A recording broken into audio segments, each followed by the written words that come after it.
अशा या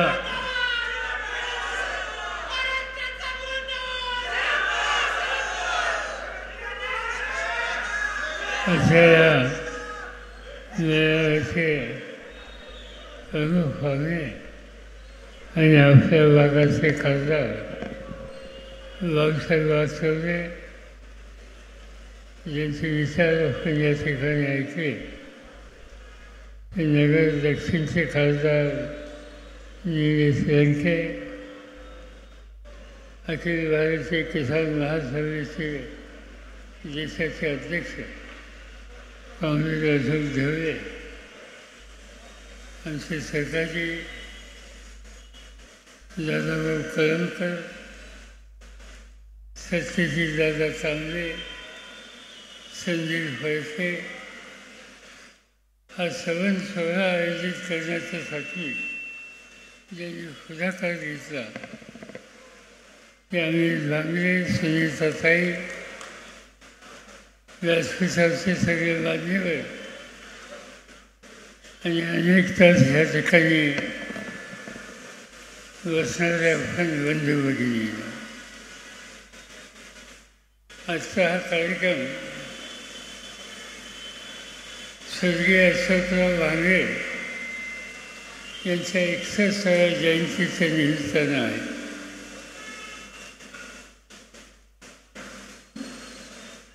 हा कार्यक्रम कौटुंबिक तसा अत्यंत महत्त्वाचा कार्यक्रम. अकोला तालुका हा महाराष्ट्राचा आदिवासी बहुल तालुका, अतिवृष्टी असलेला तालुका, भंडारदऱ्यासारखं एक प्रचंड धरण असलेला हा तालुका आणि महाराष्ट्राच्या एकेकाच्या दुष्काळी नगर जिल्ह्याला पाणी देण्याच्या संबंधीची भूमिका घेणारा हा तालुका आणि या तालुक्यामध्ये लोकांच्या हिताची जपणूक करणारं नेतृत्व हे जन्माला आलं, ज्याच्यामध्ये यशवंतराव भांगरेंचं नाव घ्यावं लागेल. महाराष्ट्राच्या विधानसभेमध्ये मी ज्यावेळी पहिल्यांदा गेलो त्यावेळेला लोकांचे आणि आदिवासींचे प्रश्न प्रभावीपणानं मांडणारे जे विधानसभेचे सभासद होते त्याच्यामध्ये यशवंतरावचा उल्लेख हा आम्हा सगळ्यांना करावा लागेल. नंतरच्या काळामध्ये ही जबाबदारी अशोकरावने घेतली. दुर्दैवानं नियतीचं काही काही वेगळं होतं आणि ते तुम्हा आम्हा सगळ्यांच्यातून लवकर निघून गेले. पण त्यांचा विचार हा होता की नवीन पिढी तयार करायची आणि त्या पिढीच्या मार्फत अकोला तालुक्याच्या सर्वसामान्य जनतेचे प्रश्न कसे सुटतील याची खबरदारी घ्यायची आणि त्या संबंधीची अर्थात त्यांच्या मनात होती. मला आठवतं की एका कार्यक्रमाच्या निमित्तानं मी आलो होतो. त्या ठिकाणी अशोकराव होते. भाषणाला उभे राहिले आणि आश्वस्त झाले. त्या आश्वस्तेचे त्यांनी एकच गोष्ट सांगितली मला की पवार साहेब, आमचं तुमच्याकडून काही मागणं नाही, फक्त एकच काम करा, माझ्या मुलावर लक्ष ठेवा, अग्नीचं लक्ष ठेवा आणि अग्नीचं लक्ष ठेवा हा शब्द त्यांनी जाहीर सभेतनं माझ्याकडनं घेतला. असंच होतं, डोळ्यात पाणी होतं, पण चिंता नुसती अग्नीची नव्हती, त्या अकोला तालुक्याच्या गोरगरीब जनतेची होती आणि त्या जनतेची त्यासाठी कष्ट करणं, त्याच्यासाठी बांधिलकी ठेवणं, त्याच्यासाठी आयुष्य झोकून देणं ही त्यांची अपेक्षा अमित आणि संचित ऐकणं होती. मला आनंद आहे या त्यांचा शब्द आज तुम्ही लोकांनी सुद्धा पाळला. प्रश्न खूप आहेत. आधीच्या वक्त्यांनी शेती, शेतकरी अशा अनेक प्रश्नाच्या संबंधीचे विचार मांडले. आज देश एका संकटात जातो. कष्ट करणारा, काळ्याईशी इमान राखणारा जो माझा बळीराजा आहे त्याच्यासाठी सत्ता वापरणं हे सूत्र राज्यकर्त्यांनी लक्षात ठेवलं पाहिजे. पण आजचे राज्यकर्ते या संदर्भात कधी लक्ष देत नाही. आपण बघितलं गेले काही दिवसांनी शेतीमालाची किंमत ज्याचा उल्लेख या ठिकाणी केला गेला, काही कोणी जास्त मागत नाही, पण शेतीमाल पिकवण्याच्यासाठी लागणारा उत्पादन खर्च आहे तेवढंच हिफाजत त्या बळीराजाच्या फायदा पाहिजे एवढी एक मागणी त्या ठिकाणी. अर्थात ह्या ठिकाणी अजित नवल्यांच्या नेतृत्वाखाली दूध उत्पादक शेतकऱ्यांचं दुखणं एका निवेदनाच्या माध्यमातून या ठिकाणी मांडलं.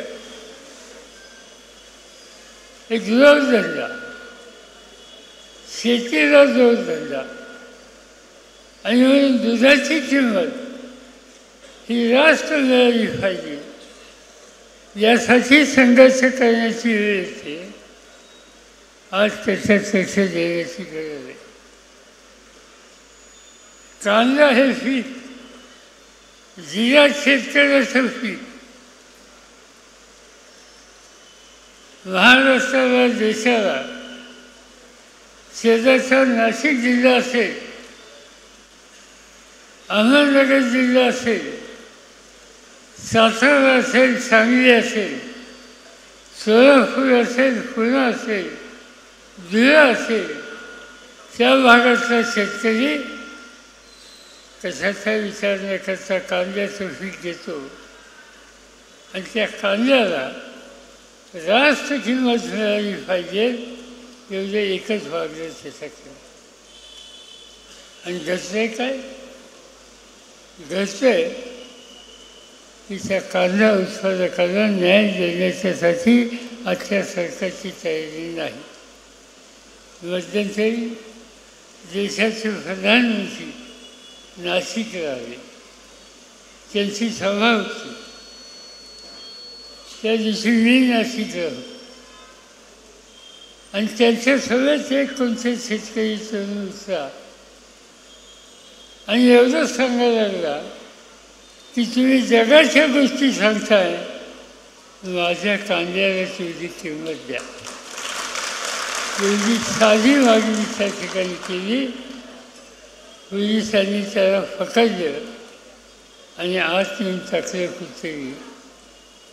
कांद्याची किंमत वाढणाऱ्या शेतकऱ्याला आपला मागणी करण्याचा अधिकार हा या देशात नाही, हे मोदींच्या राज्यात नाशिकमध्ये तुम्ही लोकांनी पाहिजे. ऊसाची शेती आज तुम्ही लोक करतात. साखर तयार करतो, देशाची गरज भागवतो आणि अधिक साखर जी असते ती दुनियाच्या बाजारपेठेमध्ये वाचवण्याचा निर्णय घेतला जातो. आजच्या मोदी सरकारने हा परदेशात फसवायला बंदी घातली, आवर घातला आणि ऊस उत्पादकांना त्याची किंमत ही चांगली देण्याच्यासाठी मागणी जी आहे तिची पूर्तता या ठिकाणी केली जात नाही. या सगळ्या गोष्टीचा अर्थ आहे की या राज्यकर्त्यांना शेती आणि शेतकरी याच्या संबंधीची आस्था नाही. आणि तुमची माझी सगळ्यांची जबाबदारी आहे. आज लोकसभेच्या निवडणुका आपण केल्या आणि तुम्ही उत्तम काम केलं, ज्याचा उल्लेख या ठिकाणी केला काँग्रेस ढवळेंनी की 5 वर्षाच्या पूर्वी ज्यावेळी निवडणुका झाल्या तेव्हा महाराष्ट्रामध्ये काँग्रेस पक्षाला 1 जागा मिळाली, राष्ट्रवादीला 4 जागा मिळाल्या आणि ही अवस्था या ठिकाणी होती. या निवडणुकीच्या वेळेला तुम्ही आम्ही सगळ्यांनी निर्धार केला आणि मला अभिमान आहे तुमचा की 48 खासदारांच्या जागेपैकी 31 ठिकाणी खासदार तुम्ही निवडून दिले. तुमच्या नगर जिल्ह्याच्या या दोन्ही जागा मोठ्या मतांनी विजय केल्या आणि एक नवीन दिशा आज संपूर्ण देशाला तुम्ही दाखवली गेली. ते आता इथे थांबवायचं नाही. आजपासून 70 दिवसांनी विधानसभेची निवडणूक येते. 70 दिवसांनी तयारीला तुमच्या सगळ्यांची एकी मजबूत असेल तर कुणी त्यांना धक्का लावू शकत नाही. हे राज्य तुमच्या हातात झाल्याशिवाय राहत नाही. आणि आम्ही लोकांनी ठरवलं आहे की आता काही मागायचं नाही.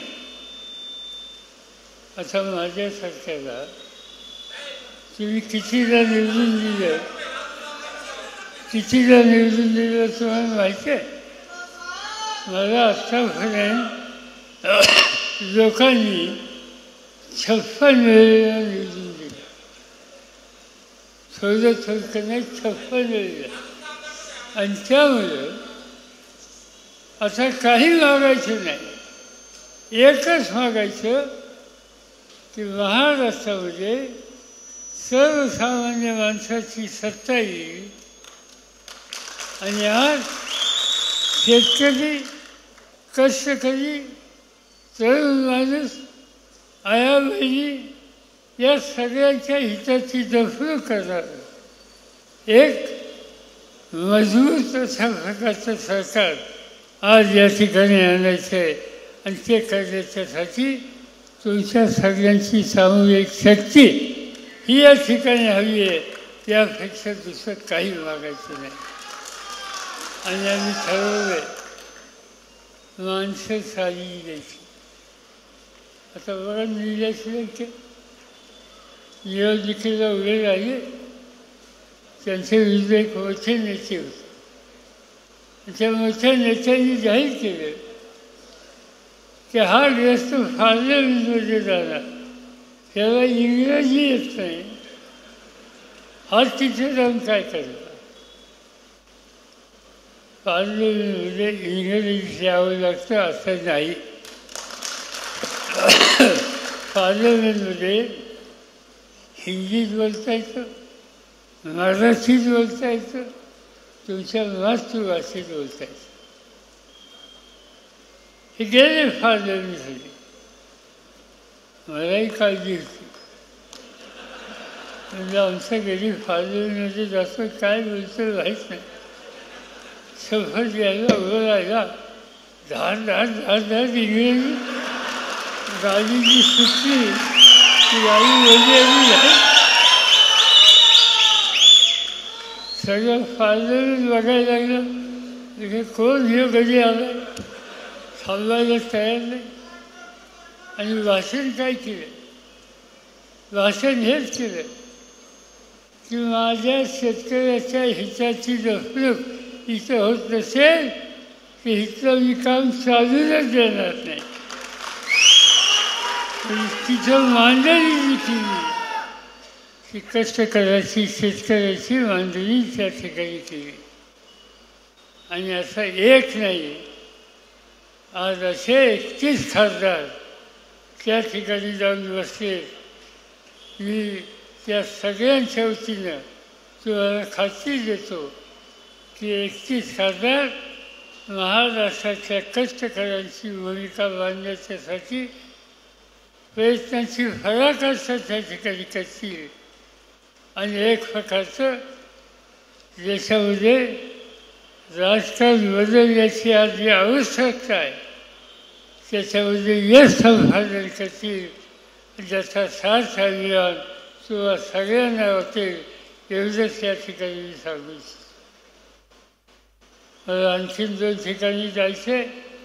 मी काही अधिक बोलून वेळ घेऊ इच्छित नाही. पण आम्ही आणि त्यांच्या सरकारांना तुम्ही शक्ती द्या, तुम्ही फाशीमा द्या. आणि तुमच्या या प्रयत्नाला पूर्ण ताकदीनं आम्हाला लोकांची मदत असेल. आणि मी तुम्हाला तुमच्या मदतीनं खात्री या ठिकाणी देतो की अकोला तालुक्यात बदल झाल्याशिवाय राहणार नाही. आणि तो निकाल आम्ही घेतला आहे.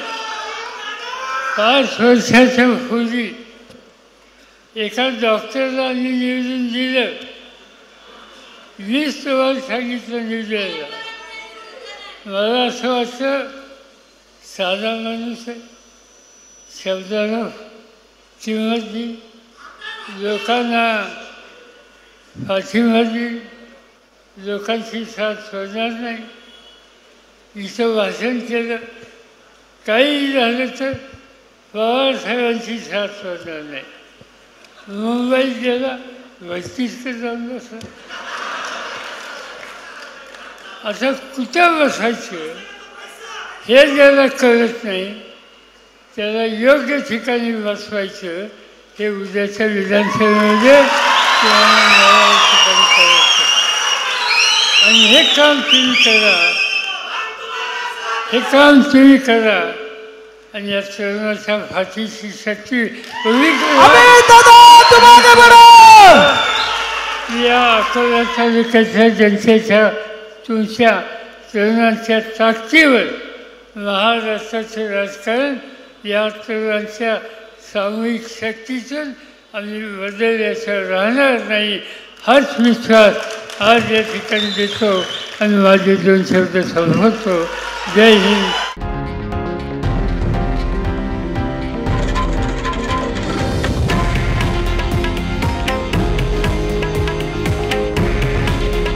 हे आहे देशातील नंबर 1 न्यूज नेटवर्क आणि आपण पाहत आहात TV9 मराठी.